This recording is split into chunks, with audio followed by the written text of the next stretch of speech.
कभी कभी हमें एसक्यूएल में कंडीशन के अकॉर्डिंग डिफरेंस रिजल्ट दिखानी होती है और इसी का सोल्यूशन कैश स्टेटमेंट प्रोवाइड करता है। हेलो एवरीवन, मेरा नाम है रवि और आज हम एसक्यूएल कैश स्टेटमेंट को प्रैक्टिकल एग्जांपल के साथ समझेंगे। तो सबसे पहले मैं ये माई सेकंड में अपने डेटाबेस में चला जाऊंगा।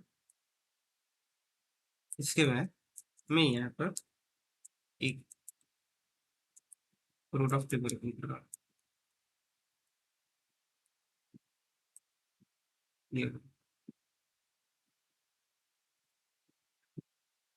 एक मिनट, हाँ, टेबल सेल्स टेबल ओपन करना, ठीक है। यहाँ पर कवर करता हूँ कैश स्टेटमेंट। कैश स्टेटमेंट जो होता है वो लाइक डिफरेंस स्टेटमेंट दिख रहा होता है।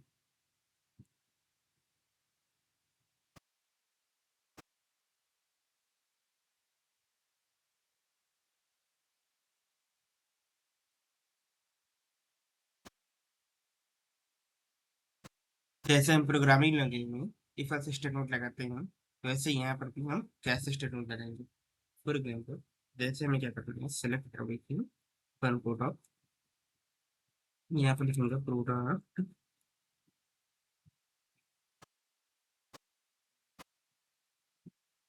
प्रोडक्ट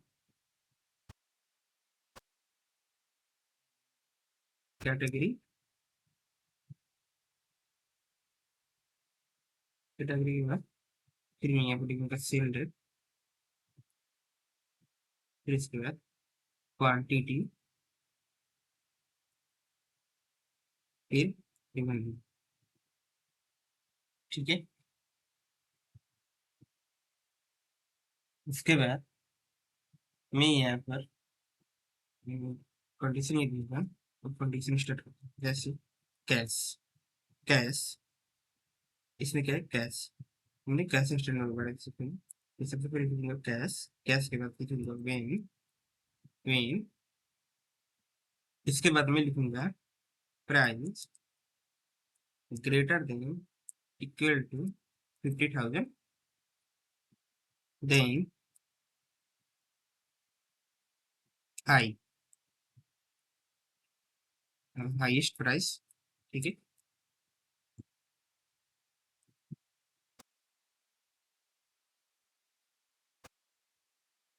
हाईएस्ट प्राइस, इसके बाद फिर लिखूंगा कैश, ठीक है।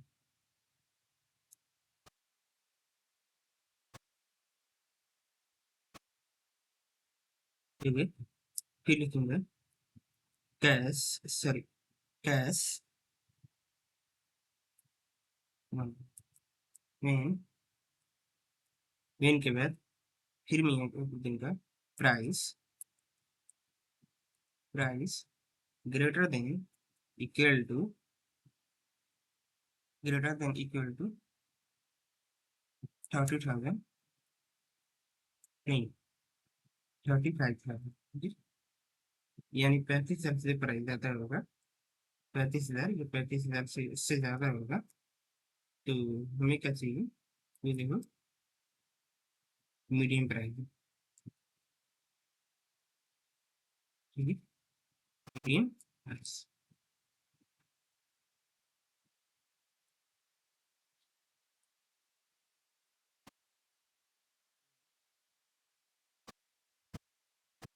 आज क्या होगा, इससे अगर कम मिले तो हम क्या कहें, लोवेस्ट प्राइस,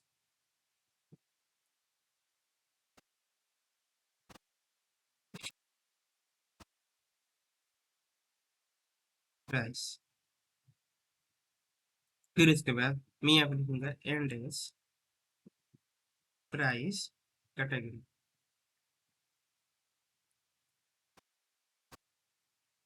ठीक है। ये हो गया हमारा प्राइस कैटेगरी। तो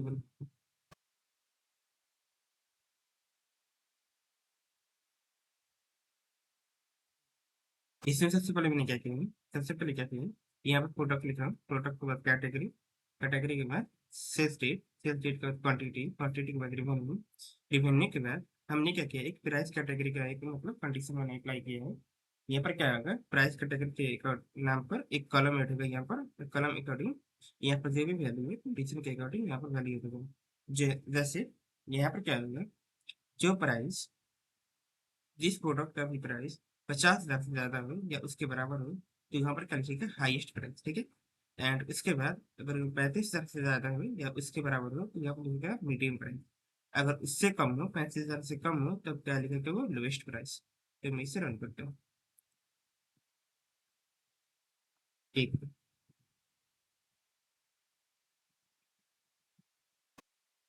यहाँ पे प्रोडक्ट नहीं,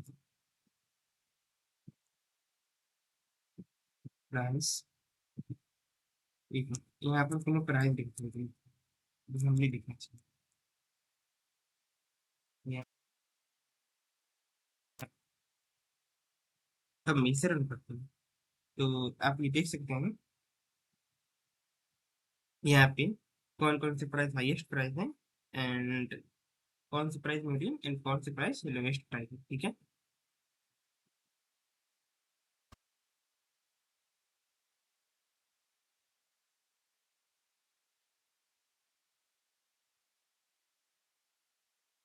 ये जो था, ये हमारा था जनरल एक्सपेंसेस,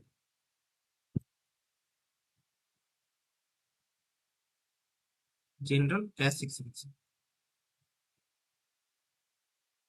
उसके बाद सेकंड है हमारा ये देखिए, कैश कैश एक्सपेंसेस में क्या होगा, लाइक इसी को कॉपी कर लेता हूँ।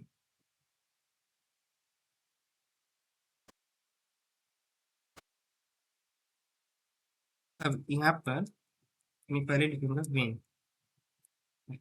कैश, कैश के बाद फिर मैं यहाँ पे लिखूंगा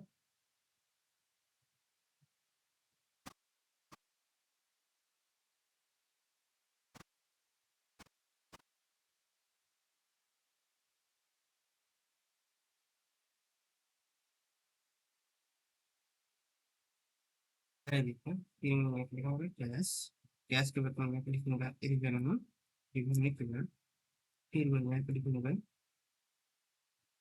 वेन, वेन, वेन के बाद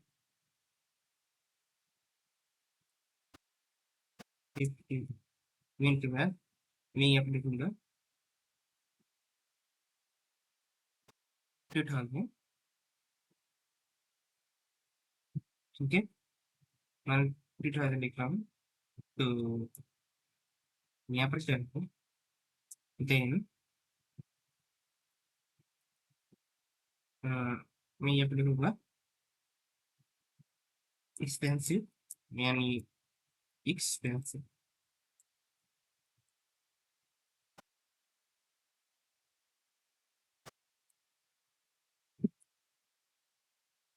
then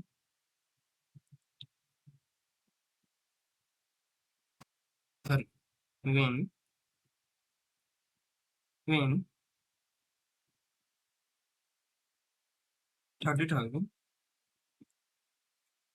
then moderate,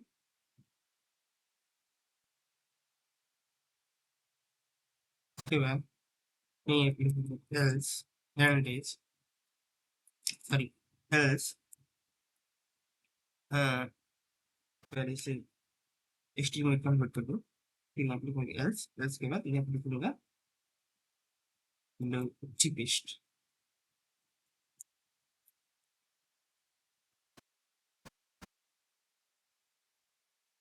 and else price category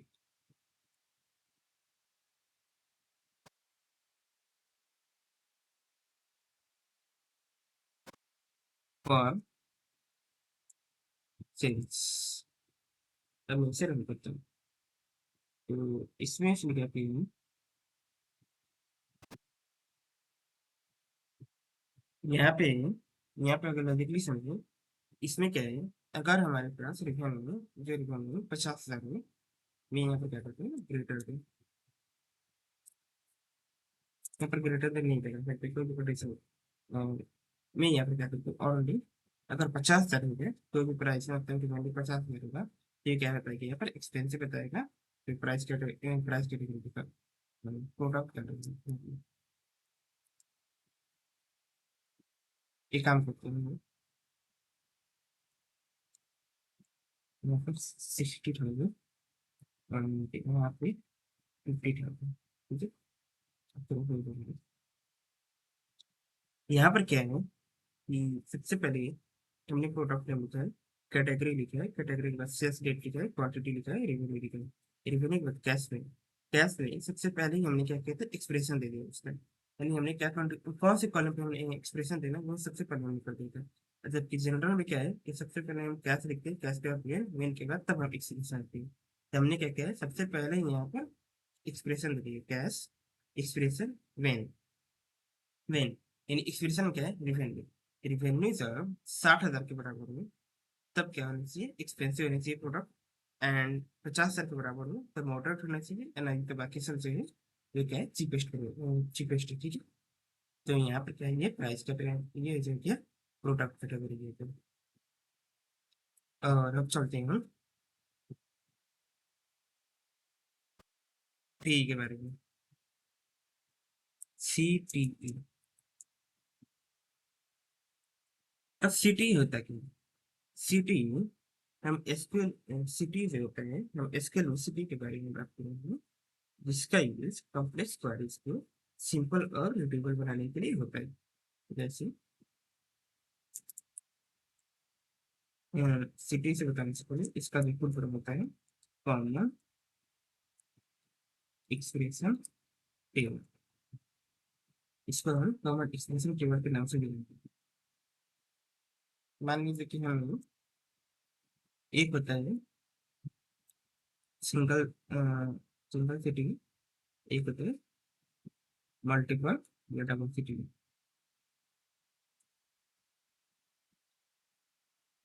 multiple city. तब हम क्या करते हैं, जैसे मैं यहाँ पर क्या करूँगा, सिलेक्ट एवरीथिंग फ्रॉम एम्प्लॉयज, ठीक है, एम्प्लॉयज, ये हमारे पास एम्प्लॉयज टेबल, ठीक है। अब हमें क्या करेंगे, यहाँ पर मैं एक डेंस रिंग लगाता हूँ, मुझे क्या चाहिए,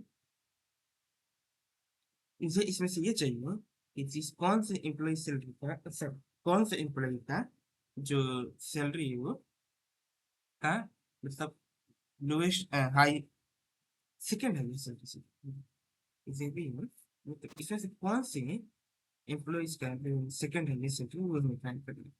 इसके लिए क्या करेंगे, डेंस रिंग के बाद फिर मैं क्या करूँगा, ओवर, ओवर के बाद मैं यहाँ पर लिख दूंगा सैलरी, सैलरी, फिर मैं यहाँ पर लिखूंगा टेक्सन भी, फिर लिखूंगा और बाय सैलरी सैलरी। अब हम इससे रन करते हैं, तो ये नॉर्मली नहीं सही है। हमें क्या करते हैं, हम क्या करते हैं, यहाँ पर partition by,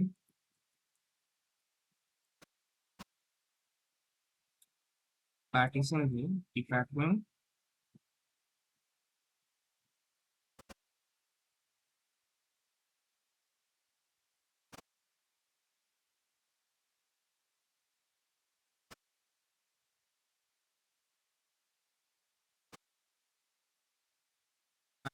department by ID S, ठीक है। फिर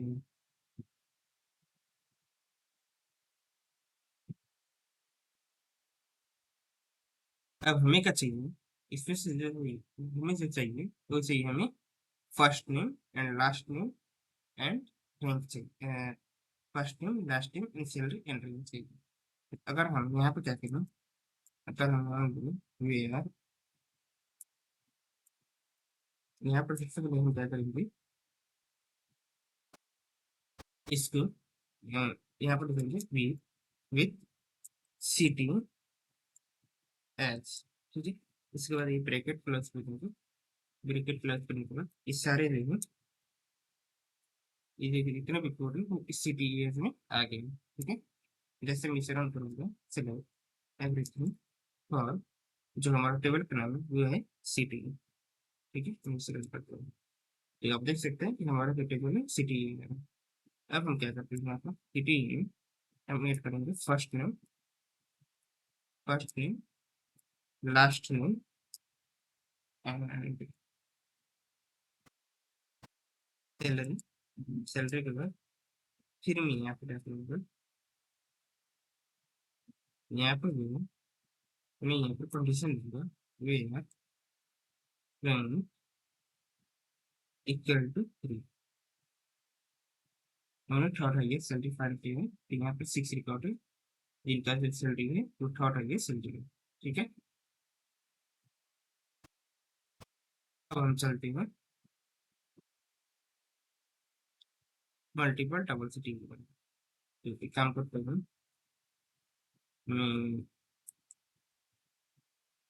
इसी को कॉपी कर लेता हूँ, तो फिर मैं इसको कॉपी करता हूँ। मैं कैसे है, पहले हम इसे कॉमेंट करते हैं, फिर हम यहाँ पे डिपार्टमेंट लिख देते हैं।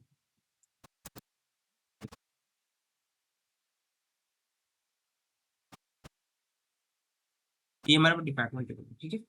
अब हमें क्या चाहिए, हमें चाहिए कि जब हम आईटी डिपार्टमेंट हो, आईटी डिपार्टमेंट में वैसे एम्प्लॉइज को फाइंड करना है जिसका सैलरी जो है वो 30,000 से कम है, ठीक है। मतलब 30,000 से कम वाले एम्प्लॉइज को मतलब फाइंड करना है, इनका सैलरी 30,000 से कम होगा। तो हम क्या करेंगे, सिलेक्ट करेंगे फॉर एम्प्लॉइज, अब यहाँ पर क्या करेंगे, कंडीशन देंगे वेयर, यहाँ पर सिटी के जगह पर हम यहाँ पर देते हैं एम्प्लॉइज टेबल, एम्प्लॉइज टेबल, ठीक है। एम्प्लॉइज टेबल फिर यहाँ पर देंगे where, select everything for employees में where salary greater than, sorry हमने क्या देखा था अभी, तब लेस देन, क्योंकि 30 से कम देखा था, हम देखते हैं less than 30,000,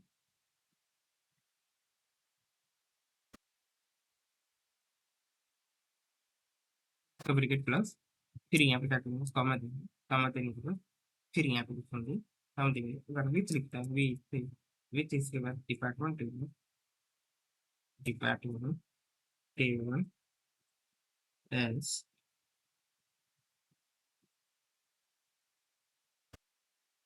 department table else, फिर मैं क्या करूँ, इसके ऐसे करूँ, यहाँ पे क्या होता है, ये मैंने क्योंकि विथ डिपार्टमेंट टेबल एज फिर मैंने उनका सिलेक्ट डिपार्टमेंट, ये एरर बता दी, तो हमें क्या करना करेंगे, यहाँ से विथ हटाना पड़ेगा, विथ हटा देंगे।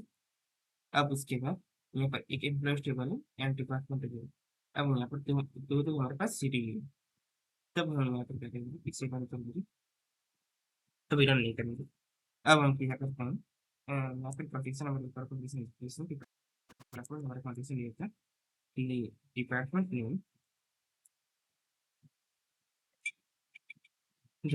नेम इक्वल टू आईटी, हमने क्या देखा था, आईटी डिपार्टमेंट, तो हम यहाँ पर क्या करेंगे, आईटी डिपार्टमेंट आईटी करेंगे, ठीक है।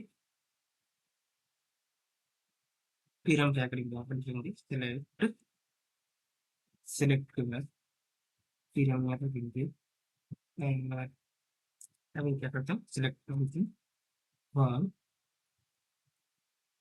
Employees table, employees table S E, फिर हम यहाँ पर ज्वाइन करेंगे, join department table, department table, department table S D, फिर हम इसमें कौन से अकॉर्डिंग ज्वाइन करेंगे, तो हम क्या करेंगे यहाँ पर ऑन डिपार्टमेंट, यहाँ पर क्या होगा, employee dot department equal to department dot department directory. अब मैं इसे रन करता हूँ। यहाँ पे टेन सिमिलरी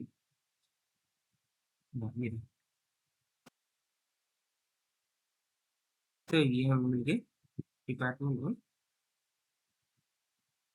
तो हमें क्या क्या चाहिए, हमें चाहिए एक तो चाहिए department ID, D dot department ID, and second thing हमें चाहिए, वो चाहिए एम्प्लॉयज का फुल नेम। तो department ID concat, concat word यहाँ पे लिखूंगा फर्स्ट, फर्स्ट नेम,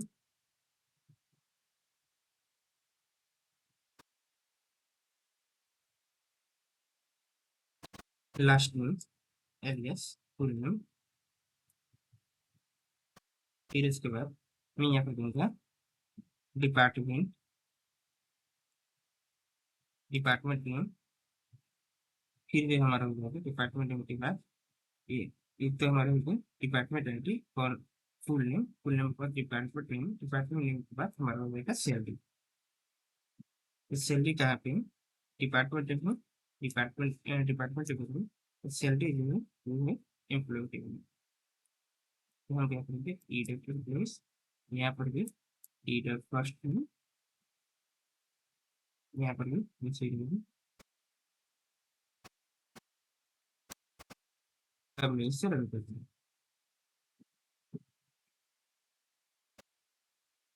यहाँ पे